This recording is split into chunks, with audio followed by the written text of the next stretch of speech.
లోకము నన్ను ఆకర్షింపగా అల్లరితనము నా చుట్టూ చేరగా ఓటమి నా బ్రతుకును హేళన చేయగా నీ కృపతో నన్ను బలపరచితివే.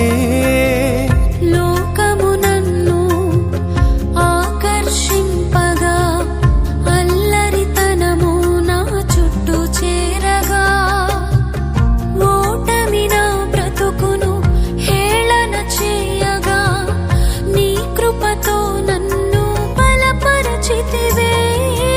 ఇంతగా నన్ను హెచ్చించుటకు ఏ పాటి వాడను యేసయ్యా.